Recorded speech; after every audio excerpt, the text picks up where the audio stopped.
You're strapped in a boat cruising down the Amazon River with the sun scorching hot. As you check out your map, your boat starts rocking back and forth. The water is starting to get more intense, so you hang on for dear life. You tuck your map in your pocket and try to take control of your boat. You strike some jagged rocks and duck low to avoid tree branches. Your boat strikes a large rock out of nowhere and capsizes. You're swimming in the murky green water. While you're trying your best to get ashore, your boat gets washed away. Underneath the water lies a whole new world of bizarre and dangerous animals. Candiru fish are snake-like creatures that can grow up to 16 inches long. Arapimus can weigh more than an adult male and are taller than most basketball players. They're the biggest freshwater fish in South America. They have a hybrid gill system that forces them to pop up to the surface every 5 to 15 minutes to breathe in oxygen for their large swim bladder. You swim out of the raging water and dry yourself off. Oh no, your map is completely soaked. There's no way you can get to your destination without it. You venture into the thick rainforest, shoving the branches and leaves away. As you get deeper, you notice something on a tree. It's barely moving, but it's got sharp claws and a raggedy coat. It stretches its arm to another branch and tries to pull itself up, ever so slowly. Sloths sleep more than half their days and only head down from trees once a week. They're so motionless, they sometimes grow algae and moss on their fur. The rainforest gets denser with each step until there's barely any sunlight illuminating the path in front of you. You notice a figure following you. With every branch you step on, you can hear a faint sound right next to you creeping around. You start walking a bit faster, and the sound catches up with you. You make it out of the dense part and tread along a narrow path until you reach a cliff. You can't walk normally here, so you pin against the wall and walk sideways to cross the hills. You slowly move across with the river 30 feet below you. You move your right foot, and some rocks fall into the river.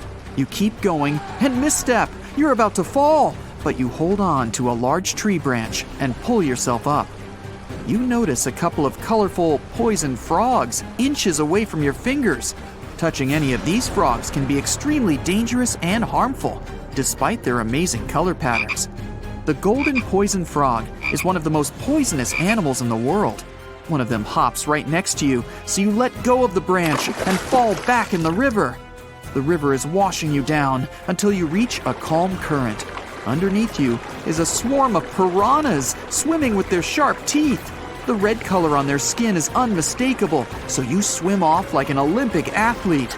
Piranhas will eat anything that gets in their way, no matter the size. You grip onto a log and climb up a small rock to catch your breath. There's a huge electric eel underneath the rock. Despite their name, they're more related to catfish than eels. They use their powerful 600 volts of electricity to defend themselves and catch food. You're stuck, unless you're like the common basilisk that can run on the water like a jet ski. These incredible lizards have special webbing on their toes and can run the distance of a basketball court. You hop on a bunch of rocks until you reach the land. You continue walking along the riverbank until you come across a moving rock. You rub your eyes and see it moving again. It's a dinosaur-looking turtle that resembles a crocodile with armor. The mata mata is a freshwater turtle that disguises itself with its surroundings to catch prey. Their heads stretch longer than their bodies. You shimmy your way past it and continue. You head back into the rainforest and find a spot to rest. Wait, there are giant ants everywhere. They're the biggest ants in the world and can produce one of the most painful stings out there, even comparable to a wasp's sting. You immediately get up and find another place to rest.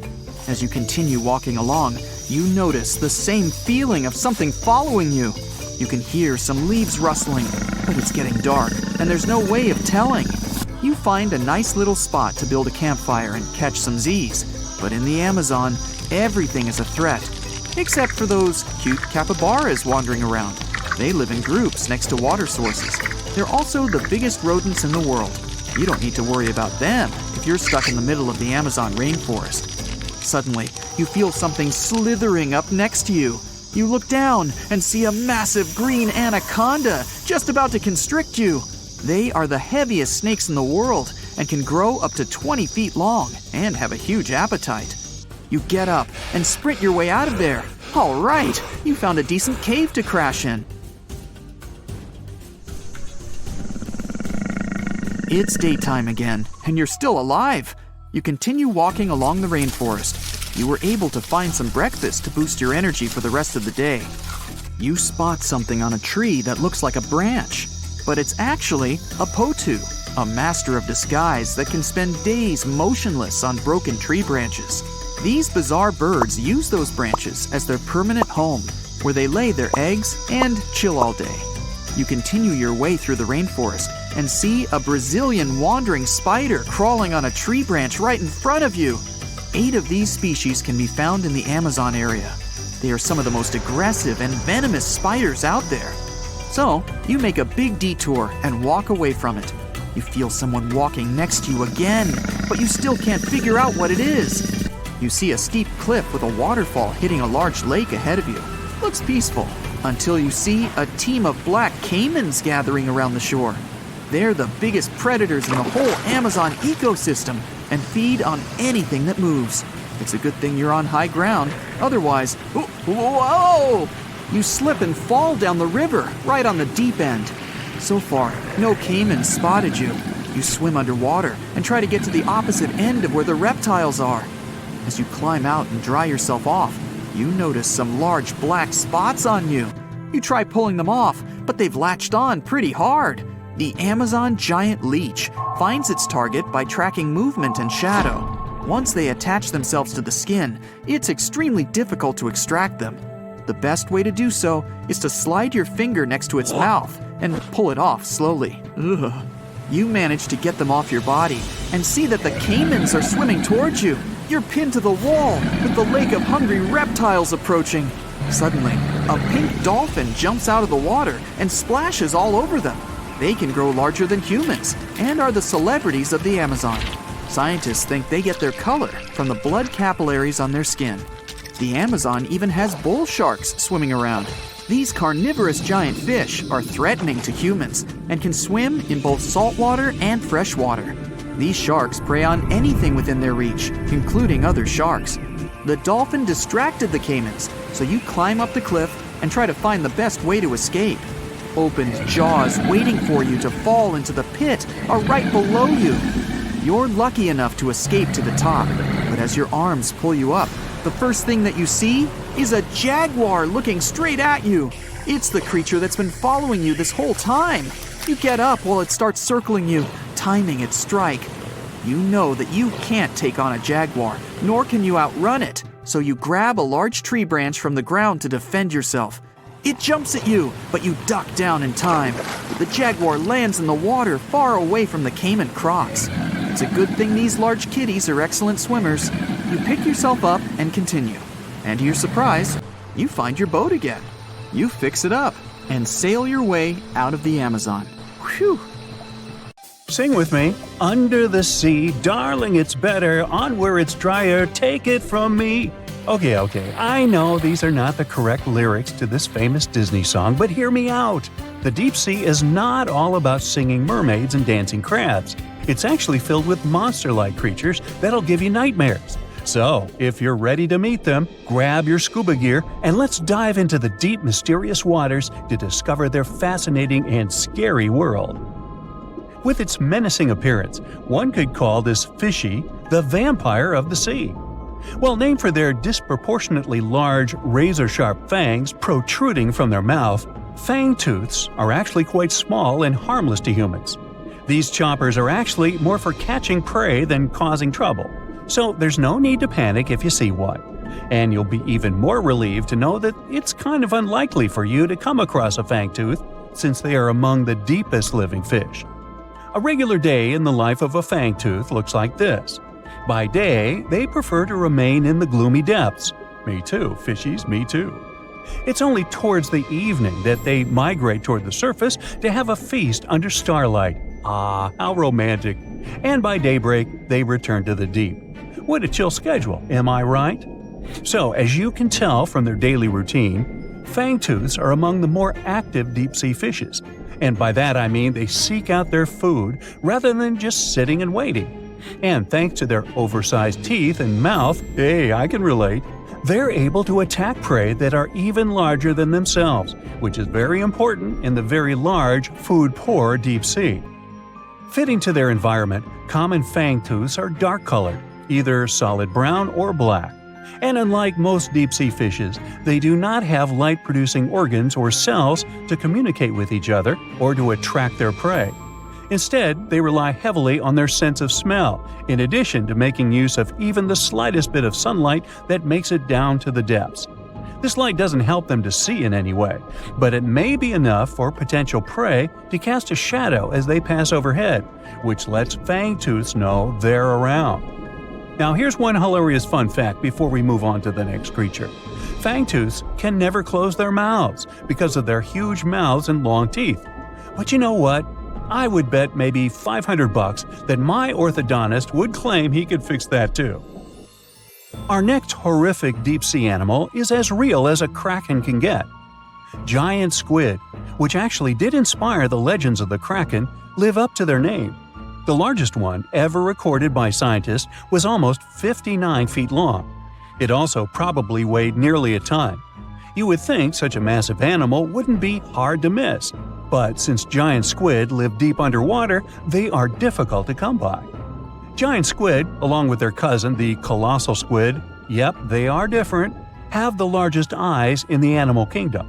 They're somewhere around 10 inches in diameter. In other words, they are around the size of dinner plates. Peekaboo! Having such large eyes allows them to detect objects in the lightless depths of the ocean, where most other animals would see nothing. Nada, zippo. Giant squids have 8 arms and 2 long feeding tentacles that help them seize their prey. These tentacles are tipped with hundreds of powerful sharp teeth and are often double the length of their body. This helps them to snatch prey up to 33 feet away. Hey there, come a little closer. Most of what we know about giant squids come from those that floated to the surface and were found by fishermen. After years of research, it was only in 2012 that a group of scientists were able to successfully film a giant squid in its natural habitat for the first time. Yet again, the giant squid continues to remain largely a mystery due to their inhospitable deep-sea habitat. And maybe they're shy. Speaking of squids, this species is basically the space creature of the ocean. So, it's only been about 20 years since the big fin squid family was officially described by scientists, and there are still plenty of facts about them that are yet to be discovered. However, the big fin squid sightings as deep as 20,000 feet below the surface suggest that they can live deeper than any other known squid. You know what? Let's scratch the word space creature and call them the disco dancers of the deep sea to make things less scary. Because of their long, slender arms, adorned with extravagant rib-like fins, kind of make them look like they're ready to hit the dance floor. Anyway, these boogie arms and tentacles are estimated to max out at just under 30 feet. Aside from the estimations, though, the largest known big fin squid was actually 21 feet long, with 20 feet of that being its arms and tentacles. How exactly a big fin squid uses them is still unknown, but scientists think they like to use them to trap prey that bump into them as they hang down in the water below their body or drag along the seafloor. There are only around a dozen confirmed big fin squid sightings worldwide, so you can just relax, because the chances of you getting hugged by a big fin squid are close to impossible.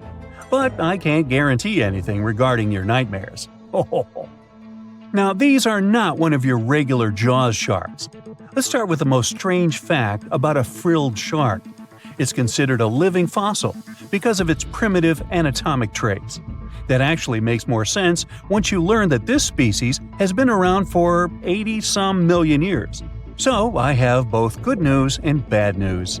Frilled sharks live in the open ocean and spend much of their time in deep, dark waters far below the surface. However, they do feed at the surface of the ocean at night. When hunting food, they move like an eel, bending and lunging to capture their prey. And they can actually swallow it as whole, even if it is larger than their own size. This is all thanks to their long and flexible jaws, which are equipped with 300 recurved needle-like teeth. Okay, I am somewhat freaked out now.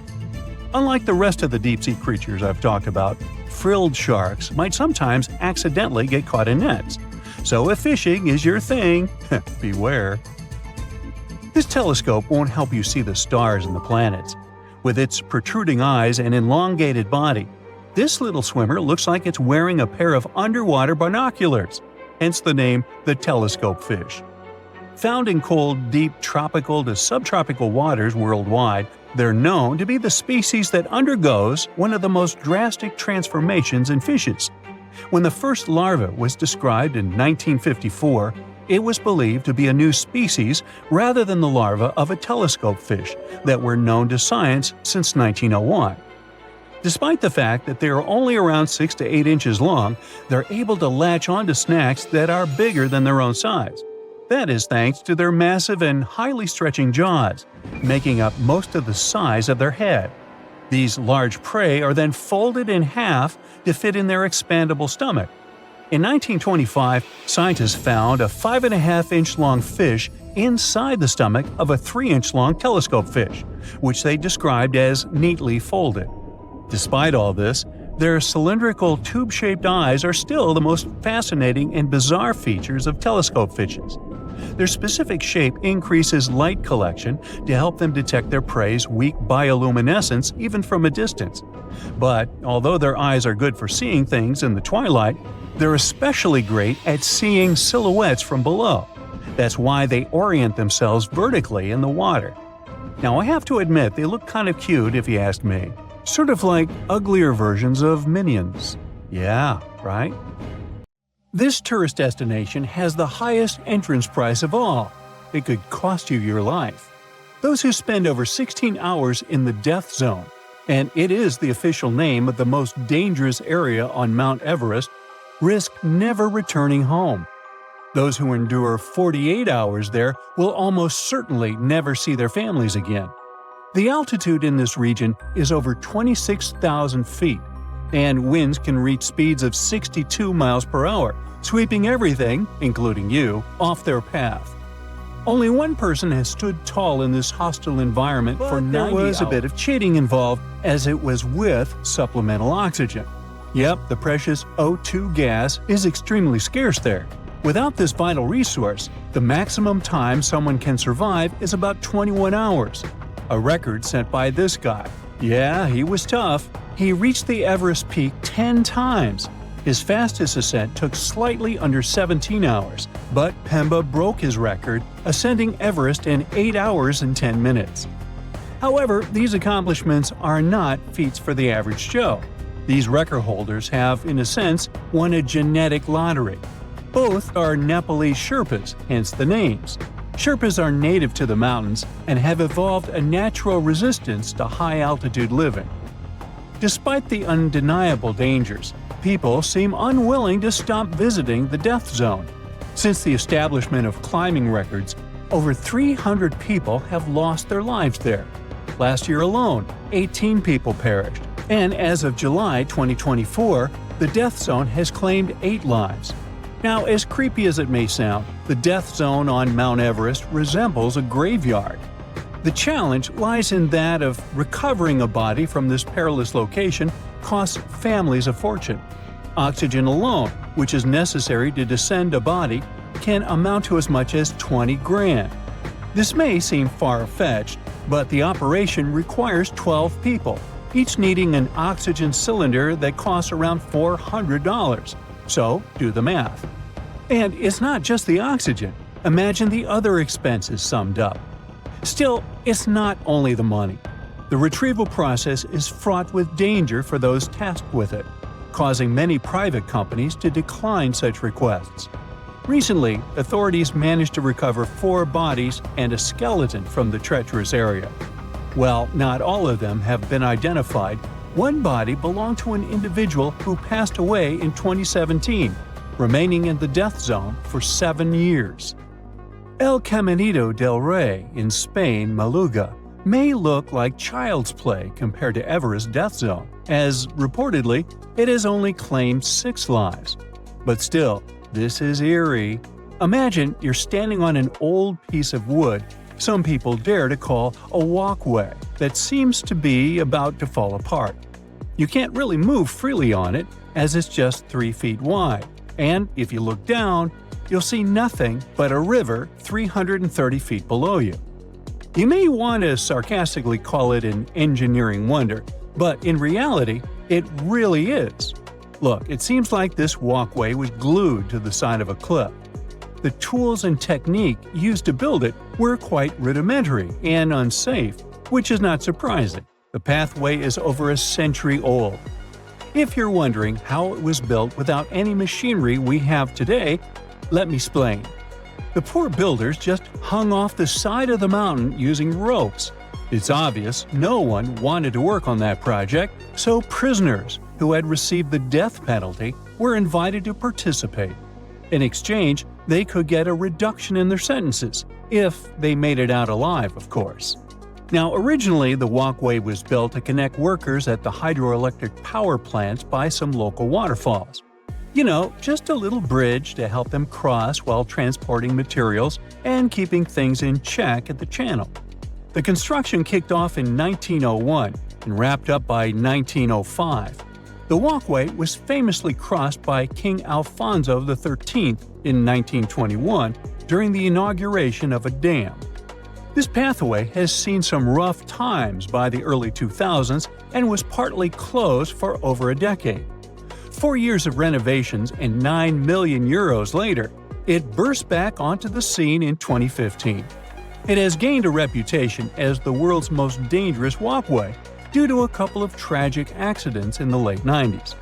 Now, you can stroll along a 1.8-mile path that hugs the edge of the gorge. Hey, remember I told you this caminito only took 6 lives? Forget it. Nobody knows how much it really was. Alright, the next cliff destination may seem totally safe at first glance, but it's all about a very particular activity performed there. It's definitely not as high up in the sky as El Caminito del Rey, only soaring 89 feet, but this cliff is meant to jump from, and people actually do that. Now, if you were to take a watermelon and give it a dramatic drop into the water below, you'd end up with a spectacular crimson splash of watermelon juice, looking like a crime scene. It would plummet at a wild speed of 53 miles per hour, and it begs the question, can a human handle that kind of dive? Spoiler alert, absolutely. Welcome to Red Bull Cliff Diving, where brave athletes take the plunge from heights equivalent to an 8-story building. But before you think about trying this for kicks, let me tell you, it takes serious fitness to pull it off. The better your shape is, the better your dive, but it's also all about your peepers. Your eyes become your ultimate navigation system as you make that fearless leap. Fearless? The impact is no joke. If you dare to jump, you'll feel around 5 G-force on impact. For comparison, when you're on a commercial flight, even during the craziest turbulence, you rarely feel more than 1.3 G-force. But when you dive from a cliff, your heart's working overtime, and that 5 G-force can leave you lightheaded in no time. Your brain starts to feel a bit oxygen-starved, and before you know it, you could black out in a few seconds. All that blood suddenly rushes to your head, your face puffs up, and your lower eyelids practically cover your eyes.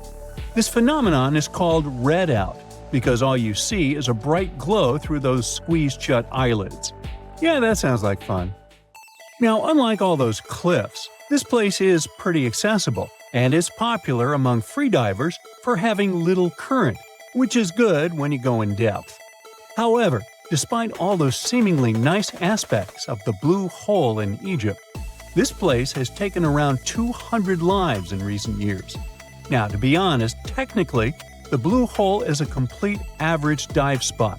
There's nothing extraordinary that would make it more dangerous than any other spot in the Red Sea. However, diving through the arch at the Blue Hole is no joke. It's a tricky, submerged tunnel that has seen its fair share of accidents. While there's no official count of how many have lost their lives here, one source estimates that around 130 divers perished there between 1997 and 2012. That's more than 8 each year. Some say the number could be as high as 200, including a few snorkel-related accidents not tied to the archdive. To help keep things safe, Egyptian authorities placed a police officer at the Blue Hole who makes sure divers are with certified guides who know the ropes. Now, the arch itself sits 170 feet down, which means you really need to know what you're doing and have the right gear, since recreational divers usually max out at around 100 feet or so. For experienced technical divers, it's mostly manageable. The real challenge is keeping track of your air in your tank, because if you mess up and take too long down there, you're going to need more than one tank of air to get through safely. If the gas isn't planned out right, you could find yourself short on air when you need to do your decompression stops, or even worse, you can run out of it completely. And, that would be bad. Imagine you could spend an entire week scanning ancient ruins and taking photographs of the world's most surreal archaeological sites. Would you be up for it? So, let's do some digging. The first stop on your busy itinerary is Southeast Asia. It's home to some pretty cool ruins. You start in Bagan, located in the hinterlands of Myanmar. There are many ways to visit the site, and you're glad you've booked 2 different experiences. The first one is a hot air balloon trip at sunrise. Right before dawn, you board the balloon, and as soon as the sun starts to appear on the horizon, you begin your flight over the marvelous area. As the sun rises, it glistens on more than 2,000 conic-shaped golden structures. The hot air balloon ride is quick, but it gives you unparalleled views of all the 40 miles over which the site sprawls. Back on land, you rent a bicycle and roam the village of ruins. Some of them are open and allow you to peep inside. These magnificent ruins were built between the 11th and 13th century CE and were mainly places of worship. There were originally over 10,000 buildings, but they were gradually deteriorating over time due to earthquakes. Thankfully, the site became a UNESCO World Heritage Site back in 2015 and has since been preserved. Up next, you catch a flight to Cambodia. You take some time to visit Angkor, the world-famous archaeological site nestled deep within the jungle. Good thing you've brought bug spray with you. The city of Angkor was once the capital of the Khmer Empire from the 9th to 15th century. FYI, the word Angkor means capital city in the Khmer language. The city was founded by King Yasovarman I, and it became one of the largest cities in the pre-industrial world. Researchers say nearly 1 million people live there. Until today, Angkor is admired for its stunning architecture. The Khmer style is recognized in the use of huge blocks of sandstone. The towers are believed to have been once decorated with gold. But today, the site is a maze of vine-covered temples. The city was abandoned in 1431 and wasn't rediscovered until the 1840s. Oh, and just so you know, this is also a UNESCO Heritage Site. It became one in 1992, in case you want to brag to your friends about your culturally rich adventures in the future. Now, your trip continues in Egypt. You're here to visit the Karnak Temple in the city of Luxor. You opt for the most unusual way to get to Luxor. That is, a boat ride down the Nile River. Leaving Cairo, you head south until you reach the famous ancient city.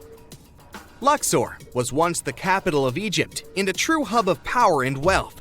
That is why the Karnak complex is such a great archaeological site.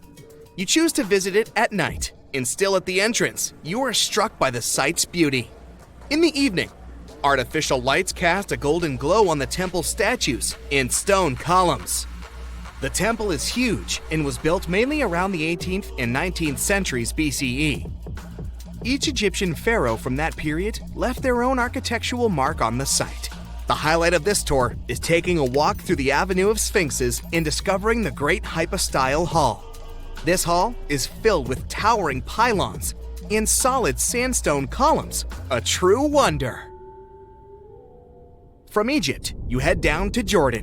Now, if you like terracotta landscapes, you've come to the right place. The city of Petra is a marvel of the ancient world. Located in Jordan's desert, the city was a commercial hub back in the 4th century BCE. The Nabateans, an Arab Bedouin tribe, lived in the so-called Rose City and thrived for many years, having accumulated a significant amount of wealth. The city was known for its innovative water management system, which made the region inhabitable. And yes, you'll catch a glimpse of its ruins on your tour. The rock-carved gate-like structure Petra is famous for what is called the Pharaoh's Treasury.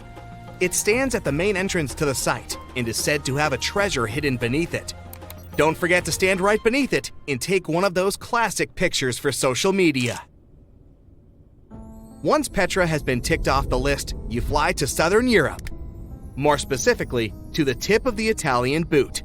You have a day trip scheduled to visit the ruins of Pompeii. Pompeii can be reached by car from the city of Naples. It's home to the eerie yet well-preserved ruins of a city that was once engulfed by lava. When Mount Vesuvius erupted in 79 CE, it left the city of Pompeii completely buried under millions of tons of volcanic ash. The ancient city was first discovered by beneath the volcanic rock in the 16th century, but it was first cleared from debris in the 1870s. Today, you'll be able to walk down the streets of these ancient Roman ruins and imagine what the town looked like in its heyday. Pompeii was a vibrant and rich municipality. The site's ruins revealed that many areas of Pompeii had boasted impressive bakeries, markets, and even houses with balconies, which were a sign of great wealth at the time. And believe it or not, even some artworks survived the eruption. Archaeologists found well-preserved frescoes and murals with mythological creatures. All this indicates that members of the high society lived there. The city even had thermal baths and showers made from luxurious materials.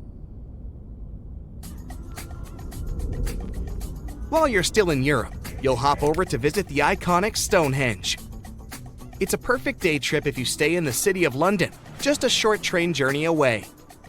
Stonehenge dots the Salisbury Plain in Wiltshire, England, and is one of the world's most recognized ancient ruins.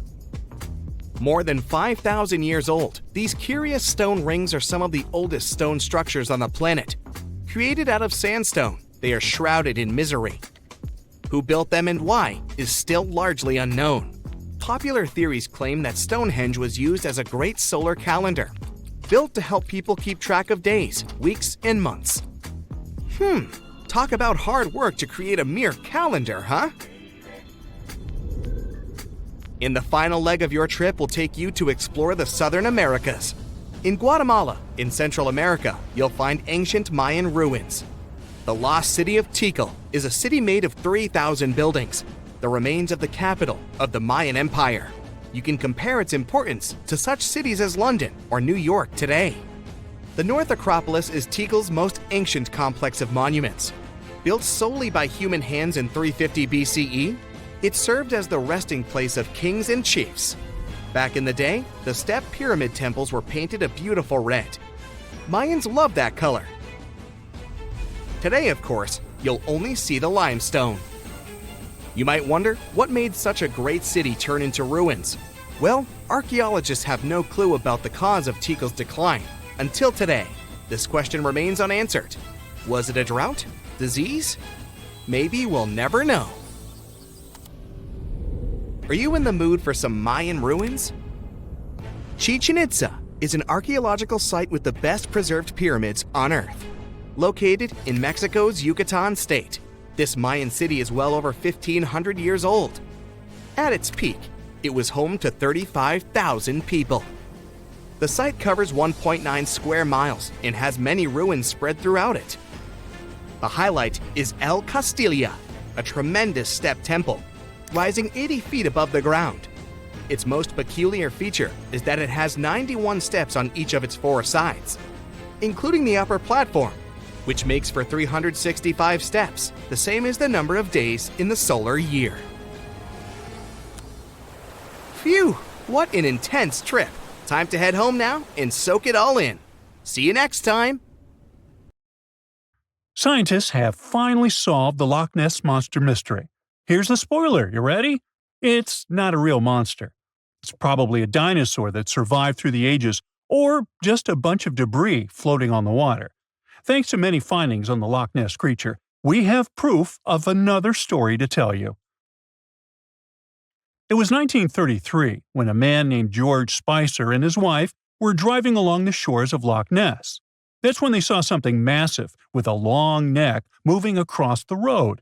It looked like a creature straight out of the prehistoric era, a dinosaur-like beast unlike anything they'd ever seen. That was the moment that Loch Ness monster theories started spreading around like wildfire.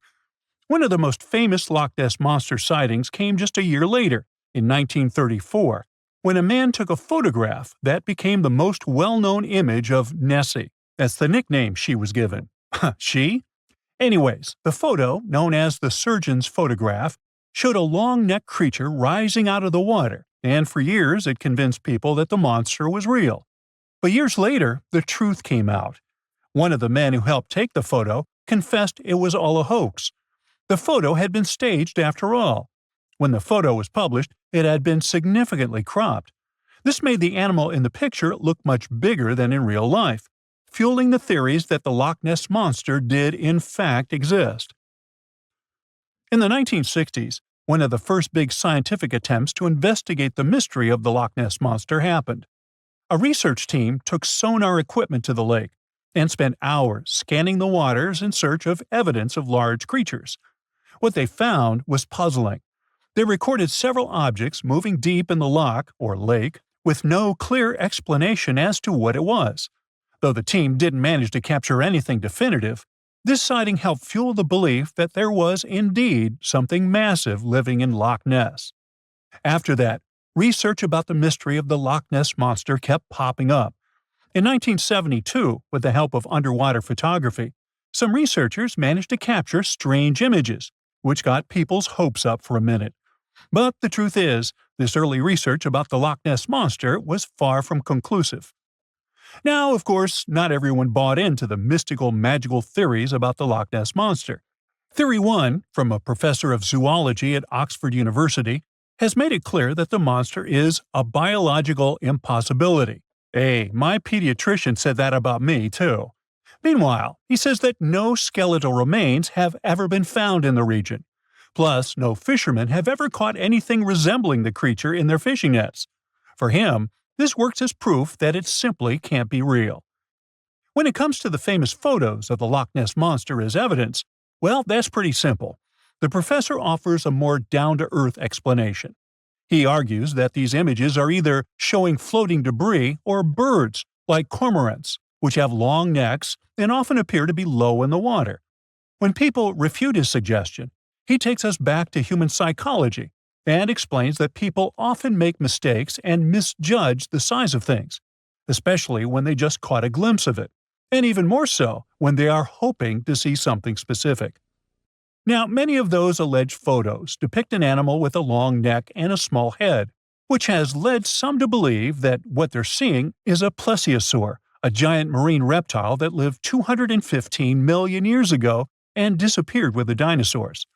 The idea of a plesiosaur surviving all these years is a theory that's been around since the first sightings of the creature.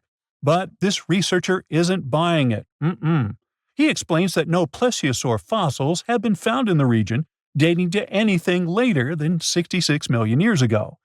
The idea of a prehistoric creature still lurking in the waters of Loch Ness just doesn't hold up scientifically. Then there's theory number 2, from a British naturalist who has spent over 50 years investigating the Loch Ness monster phenomenon. His conclusion is a little less dramatic. He believes that most people who report sightings of long-necked creatures are misidentifying other animals. He suggests people think they are seeing a sea serpent. Reports of sightings from the Loch Ness monster have been around since the 6th century CE, long before they were distilling Scotch whiskey or other explanations. Early reports of these sea serpents describe large creatures with long snake-like bodies and multiple humps. Some say the creatures were as big as boats, and many swore they saw something swimming in the waters. Many of these early sea serpent sightings may have been misunderstandings or exaggerations of normal animals in the loch, like large fish or even swimming birds. They could have been large eels, which are known to live in Loch Ness. These eels, especially when they're moving, might have given the impression of a long, undulating creature in the water. People who saw these eels from a distance, particularly in low light or misty conditions, might have mistaken them for something much more mysterious. Theory number 3 says something else. Nessie is just a series of standing waves.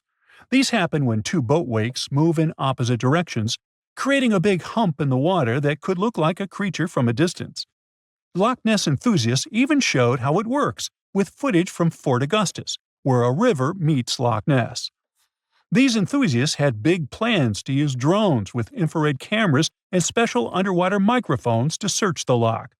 Now, Loch Ness is massive, stretching around 23 miles long and more than 700 feet deep. So, they thought they needed drones and infrared cameras to put an end to this discussion. But despite everything, they haven't found Nessie. But it's not only the Loch Ness Monster that lacks scientific explanation. There have also been scores of sightings of Yetis and Sasquatches that no one can really explain. Folks have made movies, dreaming of finding the truth about these creatures. But, according to recent research and evidence, it looks unlikely that we'll ever find definitive evidence of their existence. Science says they can explain Sasquatch sightings, and this is how. Biologists who study wildlife using camera traps, which are set up in remote areas to capture images of passing animals, have long attempted to find elusive species. These cameras detect movement and snap pictures, providing invaluable data on the biodiversity of different ecosystems. As camera traps collect more photos over time, the number of species recorded grows. However, after a while, the number plateaus, suggesting that no new species are being detected. While it's impossible to claim 100% certainty, researchers say that after significant camera deployment, it's safe to say the likelihood of discovering new species, especially large ones like Bigfoot or the Yeti, drops significantly. Camera trap studies have been running for years in regions where these creatures are rumored to live, but so far, no conclusive evidence has surfaced. Instead, the supposed proof of Bigfoot or the Yeti often comes from blurry photos or shaky videos taken by individuals who claim to have encountered them. The scientific understanding of biology also makes the existence of Bigfoot highly unlikely. Often described as a great ape, Bigfoot would have had to evolve in North America. However, great apes evolved in Africa, and the only great ape to make it to the Americas is Homo sapiens, whose ancestors crossed the Bering Strait only about 16,000 years ago. This is far too short a time for a new species like Bigfoot to have evolved. While it may be disappointing for these mysterious creature enthusiasts, the scientific evidence points firmly toward the conclusion that creatures like Bigfoot and the Yeti are more fantasy than reality. After decades of extensive scientific research, it's safe to say that yes, science has solved the mystery of the Loch Ness Monster, and it's pure fiction. So, what do you think?